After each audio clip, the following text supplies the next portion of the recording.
الحمد لله رب العالمين والصلاة والسلام على رسول الله وعلى آله وصحبه أجمعين. ginnaaw bu ñu sante borom bi tabaraka wa taala di julli ci yonentam bi Muhammad sallallahu alayhi wa alihi wa sallam, ñi ngi leen di wax assalaamu alaykum wa rahmatullahi wa barakaatu.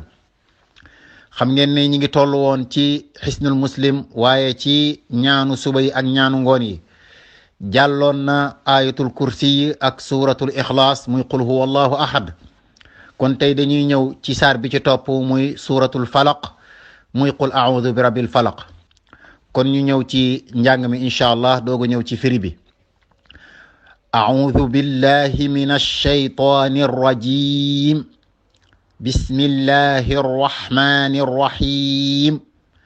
qul a'udhu bi rabbil falaq min sharri ma khalaq wa min sharri ghasiqin idha waqab wa min sharri naffathati fil uqad wa min sharri hasidin idha hasad. ñu baamu ko. qul a'udhu bi rabbil falaq min sharri ma khalaq wa min sharri ghasiqin idha waqab wa min sharri naffathati fil uqad wa min sharri hasidin idha hasad. loolu mooy qul a'udhu, waxal ni maa ngi làqu, maa ngi muslu bi rabbil falaqi ci borom suba gi muy borom bi tabaraka wa taala, ndax moom suba gi. min sharri ma xalaq, maa ngi làqu ci moom mu musal ma ci ayu lépp lu mu bind. wa min sharri ghasiqin idha waqab, waaye maa ngi làqu ci moom it mu musal ma ci ayu guddi gi su fekkee ne dugg si na wala tàbbi na.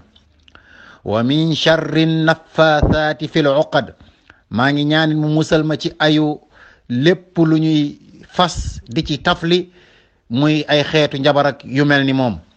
waaye maa ngi muslu wa min sharri hasidin iza hasada, ki nga xam ne dafa añaanit maa ngi muslu ci ayam.